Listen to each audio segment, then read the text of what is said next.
Bonjour, bonjour à toutes et à tous. Merci d'être là. Donc, en tout cas, le service d'orientation et d'insertion professionnelle des étudiants, donc appelé le SOI, vous souhaite la bienvenue. Donc là, l'événement va commencer par une présentation donc, de nos partenaires, l'APEC et Job Teaser, donc qui vont faire des conférences sur le marché de l'emploi. Et après, donc, il y aura aussi une personne, un ancien diplômé de Lyon 1, qui va venir aussi faire une petite présentation de son parcours. Et après, donc à partir de 18h45, vous allez pouvoir accéder donc en dehors de l'amphi aux différentes personnes, différents professionnels qui sont venus venir répondre à vos questions et parler aussi de leur parcours, de leur métier, de leur entreprise. Donc les différentes entreprises, elles seront juste à l'extérieur de l'amphi. Vous pourrez les solliciter. N'hésitez pas à poser toutes les questions que vous souhaitez. Après, donc, il y a aussi, par contre, Euroinfo et Esker qui ne peuvent pas être là aujourd'hui, malheureusement. Et en tout cas, si jamais vous avez aussi des questions au niveau de l'événement, de l'organisation, n'hésitez pas à solliciter les personnes qui travaillent au SOI. Donc, toutes les personnes, vous nous reconnaîtrez grâce à notre tenue. Facilement. Donc, et après, à la toute fin, si vous pouvez aussi remplir les questionnaires pour nous aider à avoir un peu un aperçu de vous, votre satisfaction de l'événement, et puis aussi d'essayer d'améliorer pour les années à venir. Donc voilà, merci beaucoup. Donc je laisse la main.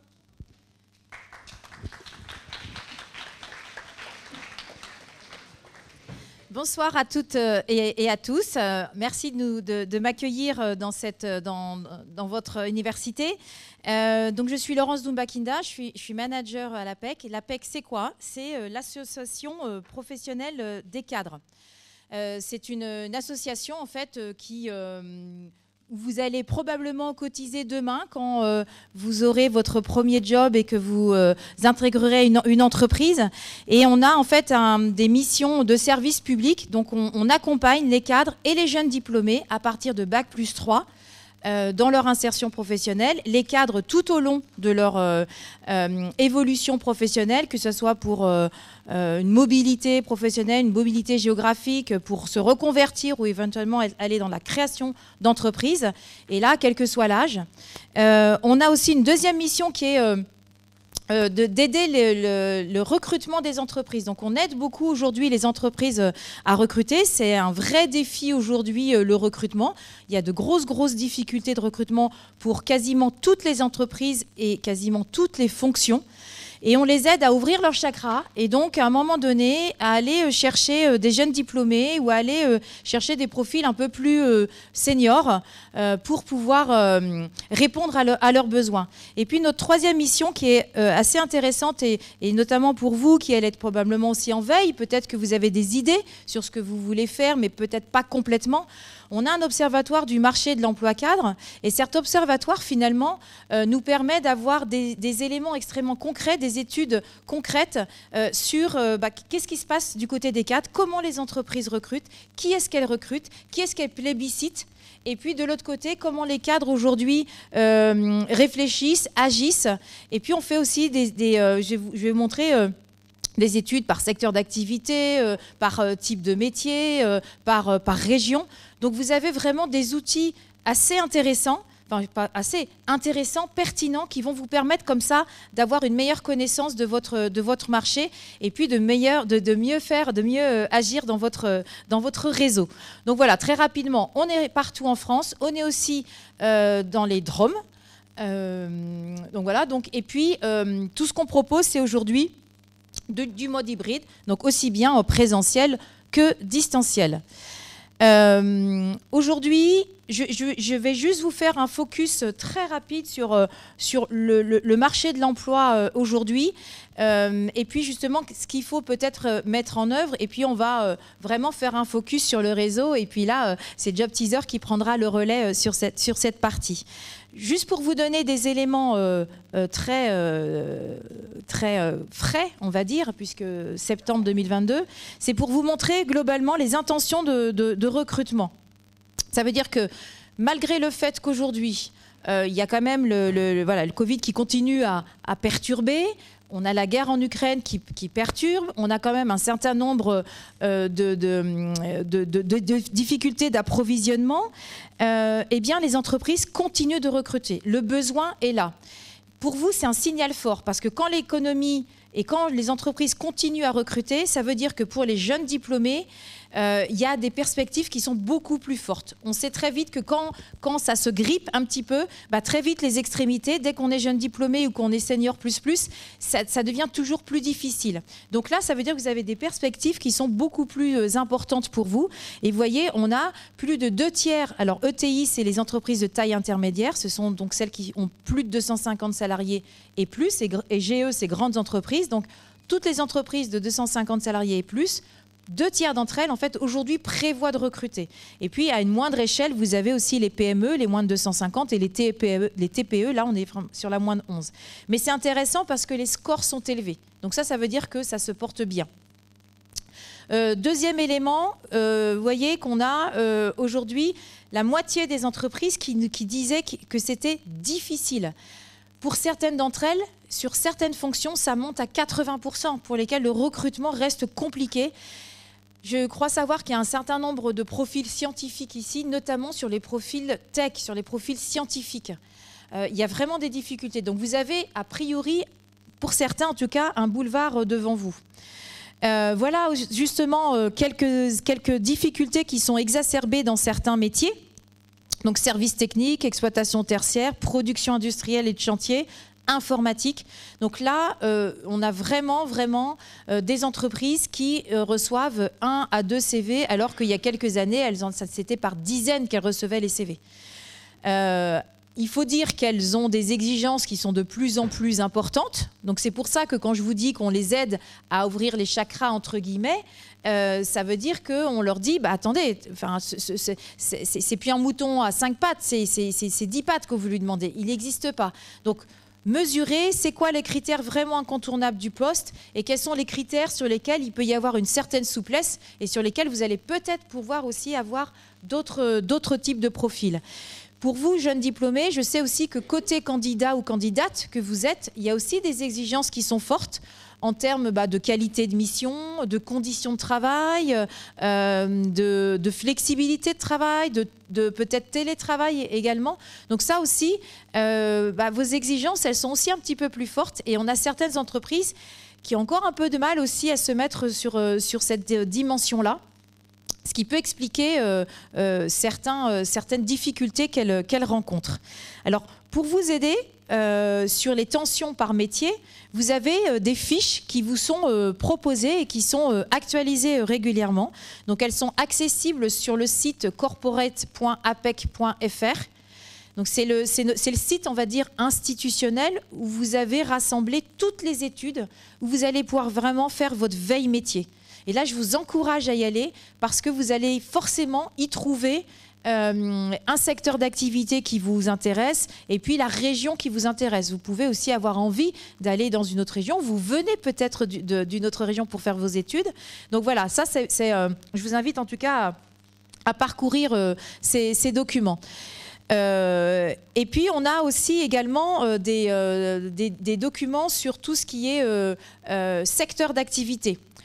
On a également, ce qui vient de sortir la semaine dernière, la rémunération, qui est souvent un critère important, dans 111 familles de métiers.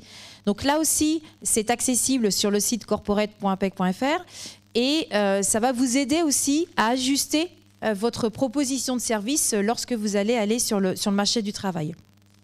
Et puis, qu'est-ce qu'on propose, nous, pour les jeunes diplômés ? Eh bien, une multitude d'informations, que ce soit de l'information, on va dire, en autoconsommation. Vous allez sur le site, alors là, c'est le site apec.fr, vous allez sur le site et vous vous baladez en tant que candidat. Vous allez avoir des offres, il y a des offres de stage, il y a des offres d'alternance, il y a des offres effectivement de CDD et de CDI. Et puis, il y a aussi, donc il y a vraiment cette notion de job board. Et puis, il y a également des services où vous avez des consultants qui sont là pour vous aider à affiner le projet professionnel au sortir de votre diplôme. Ou par exemple, vous êtes en M1, vous souhaitez être en M2 en alternance, pour vous aider à trouver l'alternance en M2. Voilà, tous ces éléments-là, on va vous aider. Et puis sur tout ce qui est listé là également, sur à un moment donné, dans la posture, la démarche de recherche d'emploi, eh bien, il peut y avoir des attitudes, enfin des démarches avec lesquelles on est un peu moins à l'aise. Eh bien là-dessus, on va pouvoir aussi vous aider, soit en one-to-one, soit sur un atelier collectif qui se fait en présentiel, soit sur un atelier qui se fait en distanciel. Si vous avez aussi des souhaits de mobilité à l'international, là encore, on est en capacité de vous aider pour une expatriation possible. Là, c'est pareil, que ce soit pour un stage à l'étranger ou en tout cas une première expérience. Et puis, on a dans nos locaux, alors en tout cas sur Lyon, des personnes aussi qui sont parfaitement bilingues, anglais, allemand, espagnol. Donc là aussi, ça peut faciliter aussi pour certains d'entre vous quand vous allez dans des pays qui parlent les langues que je vous ai citées. On a un outil phare qui est effectivement ce qu'on appelle objectif premier emploi et qui vous permet à travers cet atelier-là finalement d'avoir toutes les démarches à effectuer dans le cadre d'une recherche d'emploi. Et notamment 4 axes fondamentaux qui vont être finalement sur mon bilan perso, pro. Est-ce que je suis très au clair avec qui je suis, mes compétences, ce que je veux être, mes valeurs, mes atouts? Parce que c'est ce qui va être structurant et ce qui va être essentiel pour la suite de votre démarche. Donc vous pouvez avoir un plan A et un plan B, mais ce qui est important, c'est qu'est-ce que je cherche exactement. Et puis après, je vais aller sur le projet. C'est-à-dire, effectivement, qu'est-ce que je veux faire? Où est-ce que je veux le faire? Est-ce que j'ai des souhaits à court terme, à moyen terme, à long terme? Est-ce que j'ai une alternative éventuellement à mon objet principal? Une fois que je suis au clair avec ça, c'est quel est mon marché? Qui est-ce que je vais aller voir? Est-ce que je suis plutôt grande entreprise, petite entreprise? Pour quelles raisons? Est-ce que j'ai déjà ciblé des secteurs d'activité? Est-ce que je sais comment fonctionnent ces secteurs d'activité? Parce qu'on a des secteurs d'activité qui fonctionnent aujourd'hui avec la candidature, c'est-à-dire le CV, la lettre d'emploi sur les entreprises de plus de 1000 salariés, c'est 95% des entreprises qui utilisent ce mode, ce canal. Donc ça reste extrêmement pertinent de faire des CV et des lettres de motivation. Et puis, il y a d'autres structures ou d'autres secteurs d'activité où ça va être les réseaux sociaux, la démarche réseau qui va être aussi à activer en complément parce que c'est celle-là qui va être la plus pertinente. Donc ça, c'est savoir comment fonctionne son marché pour justement avoir des démarches efficaces, pertinentes et qui vous permettront de gagner du temps. Et puis, dernier élément, c'est par rapport à tous ces premières réflexions, c'est quoi mon plan d'action? Sur quoi je dois agir pour justement trouver, identifier mon stage, mon alternance, mon premier emploi et pour que effectivement je puisse finalement avoir le choix et trouver le job qui me correspond le mieux. Quelques éléments là, juste pour vous dire, aujourd'hui, une entreprise pour recruter, elle doit mobiliser, elle doit activer à peu près 5 ou 6 canaux de recrutement. Alors les canaux, c'est ce qu'on appelle l'offre d'emploi. Ça va être les réseaux sociaux. Vous voyez la différence entre la PME et puis les ETI et les grandes entreprises. Donc vous voyez que réseaux sociaux et le réseau de contacts, ce sont 2 leviers qui fonctionnent particulièrement bien pour trouver un job, pour trouver un stage, pour trouver une alternance. Mais également les candidatures spontanées, l'approche directe. Donc tout ça, ce sont des leviers que vous pouvez activer. Mais encore une fois, il faut que vous sachiez dans le secteur d'activité, selon la taille de l'entreprise, finalement, quels sont les 3 ou 4 canaux que vous allez activer pour être efficace. On a un outil, je vais vous montrer, qui va vous permettre aussi d'avoir cet élément-là. Mais on est sur une soirée vraiment réseau.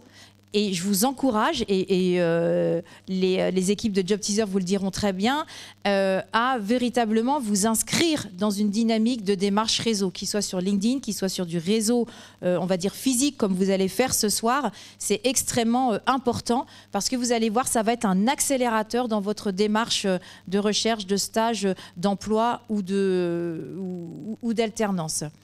Je passe vite. Vous voyez, l'importance d'augmenter sa visibilité sur les réseaux sociaux, c'est que on a, pour les entreprises, c'est qu'elles vont aussi automatiquement aujourd'hui, ou quasiment automatiquement sur LinkedIn. De toute façon, c'est quasiment le seul réseau social professionnel qui reste généraliste, on va dire. Vous avez Xing aussi, que je ne sais pas si vous connaissez, qui est plutôt germanique. Pour ceux qui souhaitent aller voilà, côté Suisse allemande, Allemagne et puis pays de l'Est. Mais aujourd'hui, notamment sur tout ce qui est secteur activité informatique ou tout ce qui est cabinet conseil, ingénierie R&D, elles vont très souvent sur LinkedIn parce que les développeurs ou voilà, certains métiers de l'informatique ne vont plus là-dessus, enfin ne répondent plus aux annonces, et donc il faut aller les chercher, ou parfois elles vont même sur des plateformes de jeux, Stack Overflow, elles vont sur GitHub, elles vont enfin sur plein d'autres plateformes parce que c'est là qu'elles vont chercher effectivement les candidats potentiels. Donc importance effectivement quand vous êtes présent aussi sur LinkedIn d'avoir une présence professionnelle. Et c'est pas la même présence qu'on peut avoir sur Facebook dans son cercle d'amis. C'est pas les mêmes impacts. Ce qui est important aussi, c'est que on a dans notre job board un outil qui s'appelle la Profil Tech et qui vous permet, au-delà du CV finalement, d'intégrer votre profil. Et là encore, c'est pour renforcer votre visibilité. Et l'idée, c'est que on favorise la rencontre, c'est-à-dire qu'on vous demande en fait de donner à voir ce que vous voulez faire, vos souhaits, vos objectifs professionnels, vos atouts, vos compétences, avant le CV. Et en fait, c'est de donner envie, et en remplissant ce profil-là, les entreprises sont plus enclines à finalement aller cliquer sur vous parce que vous avez déjà donné d'autres éléments que que l'exercice contraint un peu du CV. Et quand ce profil est rempli, en fait, vous avez beaucoup plus de chances d'être accessible aussi par les recruteurs. Et là encore, c'est du réseau de contacts de recruteurs que vous pouvez activer. Et l'idée, c'est d'utiliser les mêmes stratégies que les entreprises, effectivement, hein, le référencement, les moteurs de recherche, les mots-clés, les CV Tech, les profils, les réseaux sociaux, les dates de fraîcheur, tous ces éléments qui vont renforcer votre visibilité. Dans les clous ou pas là, dans les... ça reprend. Donc, aujourd'hui, sur le job board APEC, vous avez des offres d'emploi qui sont en grand nombre et qu'on agrège avec des partenaires. Et le dernier partenaire en date, c'est Job That Makes Sense, qui vient, donc on a agrégé des offres. Et donc ça veut dire que vous allez aussi avoir des offres qui sont dans ce secteur-là, de l'économie aussi sociale et solidaire. Donc je vous invite à créer votre compte pour pouvoir avoir des alertes mail et savoir un petit peu, finalement, ça vous donne des éléments sur c'est quoi le marché, quoi. Globalement, combien d'offres tombent. Alors après, c'est vous qui décidez de la date, si c'est du quotidien ou de l'hebdomadaire, mais ça vous donne à voir finalement, est-ce qu'il y a des offres ou est-ce que je suis sur un marché de niche? Est-ce qu'il va y avoir de la concurrence ou pas? Et puis sur les offres d'emploi sur la PEC, vous allez pouvoir les chercher par lieu, par métier, par ville même, par type de contrat, par type d'entreprise, etc. Et dans les derniers éléments que je voulais partager avec vous aussi, le fait d'intégrer un profil, de remplir votre profil APEC, vous permet finalement de rentrer dans notre outil de matching. Et ce qui fait qu'aujourd'hui, quand vous mettez vos compétences, les entreprises mettent les mêmes. Et quand ces compétences se retrouvent, vous avez ce qu'on appelle un matching, et donc un pourcentage de cohésion. Et ce qui fait que l'entreprise va d'autant plus vous appeler parce qu'il y a un certain nombre de critères qui correspondent à ces recherches. Alors que ce soit sur les compétences, le métier, le secteur d'activité, etc. Autre chose aussi qui est important, c'est que Parfois, vous voyez des offres où c'est marqué 3 ans d'expérience. Quand vous avez fait de l'alternance, vous avez de l'expérience. Donc allez-y. Si vous estimez que dans votre stage de dernière année, vous avez mené un projet qui est proche de ce qui est demandé et que vous pensez que vous êtes capable de le mener à nouveau dans l'entreprise, allez-y. Parce que très souvent, les entreprises veulent toujours quelqu'un qui ait déjà une première expérience professionnelle. C'est plus facile, il y a ce côté immédiateté, etc. En revanche, si vous avez une candidature qui montre que vous êtes en capacité de faire et que vous avez cette opérationnalité immédiate, ça peut le faire. On a 40% aujourd'hui des jeunes diplômés qui ont décroché un poste en ayant répondu à une annonce qui recherchait des gens confirmés. Donc, candidatez pas n'importe comment, mais autorisez-vous quand vous estimez qu'effectivement, vous pouvez faire le job. Et voilà les outils ressources que vous allez pouvoir aussi trouver en ligne. Donc des outils pour à la fois savoir finalement quels sont les chiffres du marché du travail, c'est très souvent actualisé, les simulateurs de salaire, les fiches métiers cadres, quel job avec mon diplôme aussi, hein, quand on est un petit peu perdu et voir un petit peu finalement les opportunités qu'il peut y avoir. Et puis le top des canaux de recrutement, c'est notamment, vous choisissez un secteur d'activité et ça vous dit finalement, ce secteur d'activité, quels sont les canaux qu'il utilise le plus pour recruter. Vous changez, vous cherchez, vous croisez avec une taille d'entreprise. Là aussi, ça va vous donner quels sont les canaux que l'entreprise active le plus. Donc tout ça, ce sont des éléments qui vont vous aider. Et puis vous avez les agendas des événements. Et les événements, c'est quoi? C'est justement des moments pour rencontrer, faire du réseau, se rendre visible et donc du coup se rendre accessible à l'emploi ou au stage. Je vais peut-être arrêter là. Et puis ce que je voulais vous dire aussi, c'est que moi je serai là pour la soirée. Donc pour tous des explications complémentaires, des questions particulières, spécifiques. Bien entendu, je me tiens à votre disposition pour répondre à votre questionnement. Et puis, je vais laisser Julia et son collègue